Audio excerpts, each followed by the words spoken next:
આજે મહા મહિનો મા મીનાની અજવાળી બીજ ભાઈ શ્રી વિનોદભાઈ નાગજીભાઈ ઠાકોર ઠાકરાણી એમના તરફથી આજે મા મીનાની બીજની તિથિ રામાપીરની મળી છે. એમને ખૂબ ખૂબ ધન્યવાદ. તાળીનો ગગડાથી ઉઠાવો ભાઈ. ભાઈ ભાઈ થોડો પ્રતાપ અવાજ કરતા રહેજો. જોકે અવારનવાર આજે આપણા 2-3 વર્ષ થયા રામાપીરની પ્રાણ પ્રતિષ્ઠા, ત્યાંથી આજ સુધી આપણા ગોસળ ગામમાં ક્યારે રામાપીરની તિથિ ખંડક નહીં થઈ. કોઈક શુભ સોગડીએ આ રામાપીરનું બહેણું થયું છે, પ્રાણ પ્રતિષ્ઠા થઈ છે ને, એટલેથી આજ સુધી જેને 2-3 મહિના પહેલાની તિથિઓ નોંધાય છે. એટલે રામાપીરની આપણા ઉપર અપાર કૃપા છે. એની આપણા ઉપર ભાવના હોય, આપણા ઉપર પરમાત્માની કૃપા હોય ને, તો આપણે આ રામાપીરની તિથિનો લાભ લઈ શકીએ છીએ. જોકે દર મહિને અજવાળી બીજ, 12 મહિનાની 12 બીજ, 12 બીજને દાડે લગભગ જોતો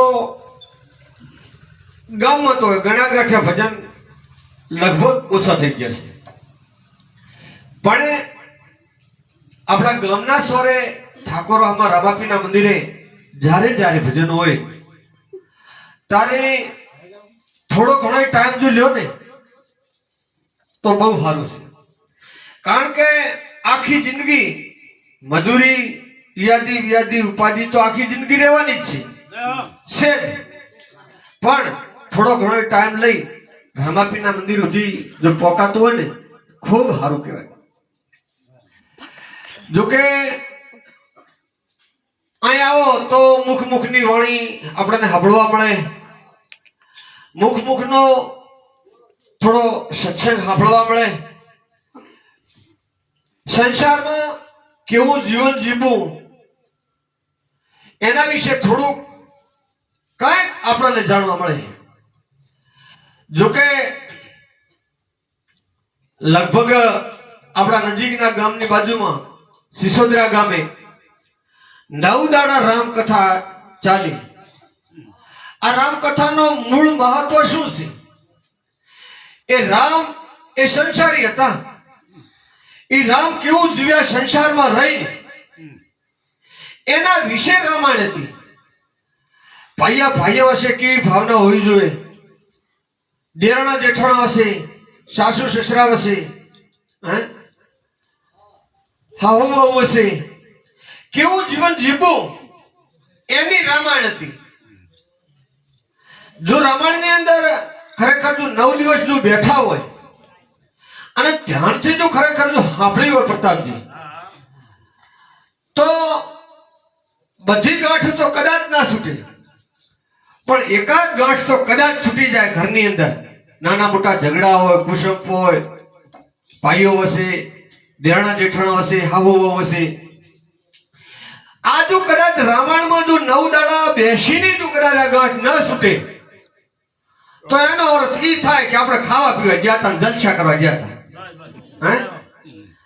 હા, બિચારા આલવા વાળા ઘણા દાતા આલે છે, પણ એમાં કદાચ આલવા વાળા તો દાન કરીને એ રહી મોખો મેળવી લેશે. આપણે શું કરશું? કથા વાંચવા વાળા વાંચે, આલવા વાળા આલે, ખવારવા વાળા ખવારે, અને આપણે સાંભળવા જાય અને જો આપણામાં રામાયણ તો રતિ ભારે ના ઉતરે તો એ આપણું કાધેલું પચે નહીં પેટમાં. એટલે રામાયણ ની અંદર ખૂબ લોકો જાતા અને ઘણા ભાગે તો મને એવું લાગતું દેવાભાઈ કે 11:30 થી 12 નો ટાઈમ થાય ઈટણા તો પાછી રામાયણમાં વધારે ગીર્દી થતી પ્રતાપજી. હા, 11:30 વાગ્યા એટલે એમ કહેતા કે અમે હવે કચ્છામાં જાય. કચ્છામાં ના જતા હોય, કપડો કચ્છામાં જતા હોય.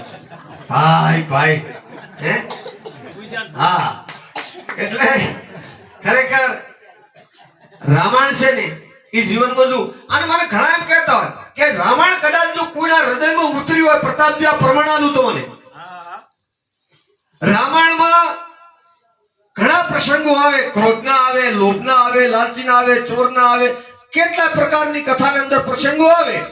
પણ જ્યારે દુઃખદ પ્રસંગ આવે, કરુણતાનો પ્રસંગ આવે અને એ ટાઈમે એ કથા જો ધ્યાનથી સાંભળતો હોય, એ રામાયણનો એના હૃદયમાં ઉતરી હોય, તો એનું એક પ્રમાણ તમને બતાવું કે જ્યારે કરુણતાનો પ્રસંગ આવતો, દાખલા તરીકે દશરથ રાજા જ્યારે વિયોગી એમનું મૃત્યુ થતું હોય, રામ સીતા વનવાસ જ્યારે ઘરેથી અયોધ્યામાંથી પ્રવાણ થતા હોય, એ દુઃખદ પ્રસંગ આવતો હોય, કરુણ પ્રસંગ આવતો હોય અને એ ટાઈમે જો આપણે જો કથા ધ્યાનથી સાંભળતા હોય અને બેઠા બેઠા જો આપણી આંખમાંથી જો આહું આવી જાય ને, તો દોસ્ત તાળીના ગડગડાથી બતાવો એને રામાયણ ઉતરી કહેવાય.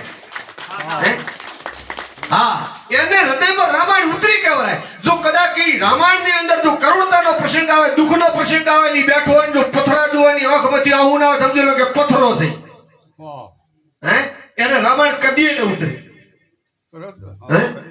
એટલે જીવનની અંદર વિશેષ બીજી વાત કરું કે સમયને આધીન ઘણા સંતો જ્યાં જુઓ તો ગામડે ગામડે ગામડે દરેક સમાજમાં સંતો મહેનત ખૂબ કરી